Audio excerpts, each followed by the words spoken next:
Well, here we go with your red hot Phil Steele Plus tour with selections. Last week, another 2-0 week as we gave you North Dakota State, a slight underdog in the national championship game of the FCS. They came out a winner. And we also gave you the San Francisco 49ers, and they were minus the points over Minnesota. A very easy winner. That brings our NFL playoff record on the Phil Steele Plus tour to a perfect 3-0. Let's try to make it 4-0 this week. I do have a selection for you. First of all, congratulations to North Dakota State, the champions once again. The Bison delivering yet another victory. I believe that's 7 out of the last 8 years they have won the national title. They beat James Madison 28-20. Great year by Trey Lance. First team All-American quarterback for me this year. I've got my complete FCS All-American list up and available on philsteele.com right now. You can check that out. And, of course, when you do get the FCS on philsteele.com, you get individual players, so you can see how the players did all season long. We have that updated for both 19 and 18. Take you all the way back. You can get your complete records for each team dating back to 2010 with color-coded red and green since 2011 in the FCS. North Dakota State did it with the number one offense in college in the FCS this year. Who had the number 100, or who had the weakest offense? Let's go take a look at them. And we have you updated from top to bottom. It was actually the Long Island Sharks this year, 199 yards per game on offense, just 10 points per game.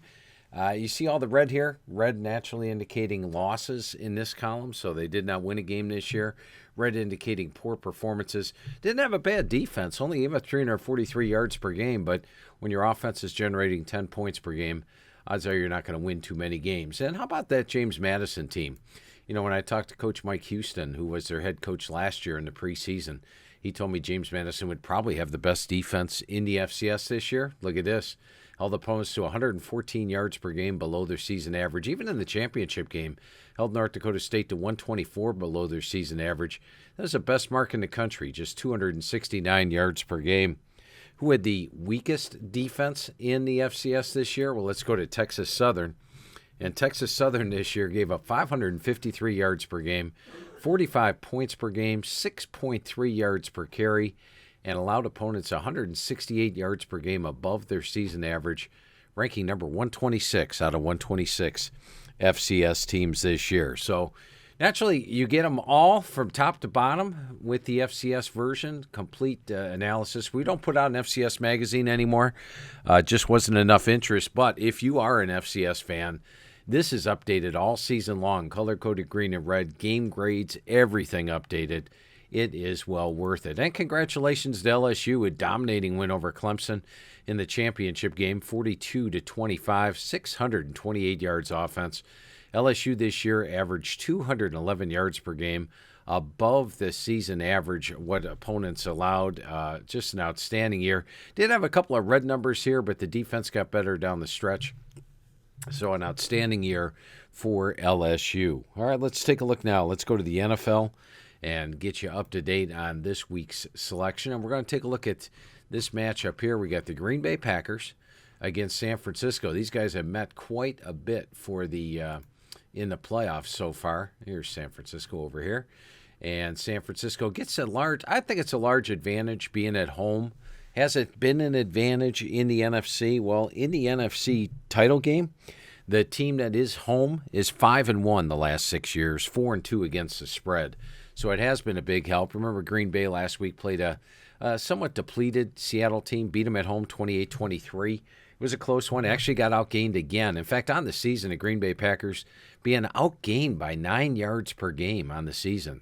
354 to 345. San Francisco, on the other hand, doesn't have that problem.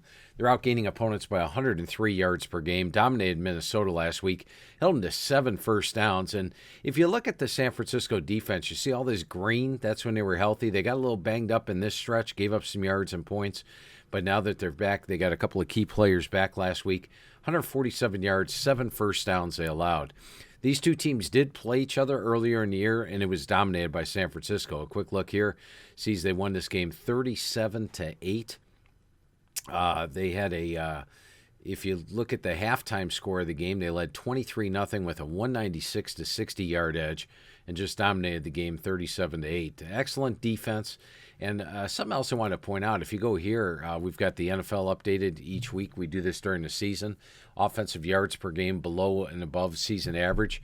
San Francisco, number 2 in the NFL, holding opponents to 98 yards per game, 98.8. They gain and they hold below 98.8 yards per game on the season. Green Bay, of the 4 playoff contestants, here's San Francisco. Kansas City is here. Tennessee is here. Green Bay's at the bottom. They're actually minus 9.7. Their defense allows foes 7 yards per game more than they come in averaging, and their offense gains 4 yards less than what opponents average allow. Meanwhile, San Francisco is positive in both areas, so that's a pretty large edge there. For San Francisco, you got the NFC title game edge.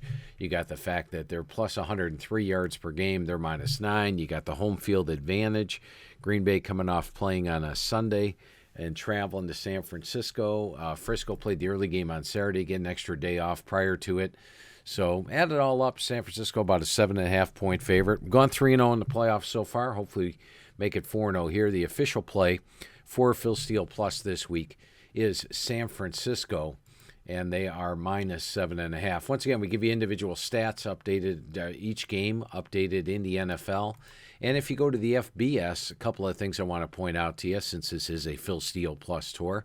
Let's go ahead and go back to LSU for a minute. You get the last 43 years' results, all the way back to 1976. Lines are on every game. You go here, you get since 2003, you get the totals on the game. That's when they started putting up totals on every game. We've got them for you right here. We've got half times for you since 2004, which I consider valuable. You want to know who the coach has been? This was Ed Orgeron, Les Miles, Nick Saban, Gary DiNardo, Curly Hallman. It's all there where they finished in the rankings, where their statistics are. This is all at your fingertips dating back to 1976 for each team. Plus, when you click on an opponent, like, for example, LSU and Alabama, this was heading into the year. You see that LSU had lost 7 in a row to Alabama. That jumps out to you at a glance. Red and green, color-coded completely. It tells you when there were upsets in the series, when the favorite won. Home team is here. If it says win, that means a home team went outright. If it says loss, it means a home team lost outright.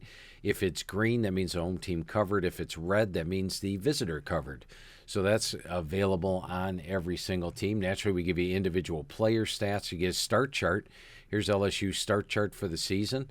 You can see who the starters were. We'll have these updated with starts lost for the season. We have them for a bulk of the teams done. So all this is at your fingertips for each and every team. So if you're not already a Phil Steele Plus member, head over to the Phil Steele store, sign up today, and get the Phil Steele Plus. So there you go. We have your NFC title game pick this week as we try to go 4-0 in the NFL playoffs. And I'll be back with you before the Super Bowl. I'll have another Phil Steele Plus tour, some interesting things for you that I've discovered throughout the offseason, perhaps a returning starter list for you, and more. So make sure you check back. The big thing is hit the subscribe button, and we'll notify you when the next Phil Steele Plus tour is. Thanks for watching. Let's make it 4-0 in the NFL playoffs, and have a good one.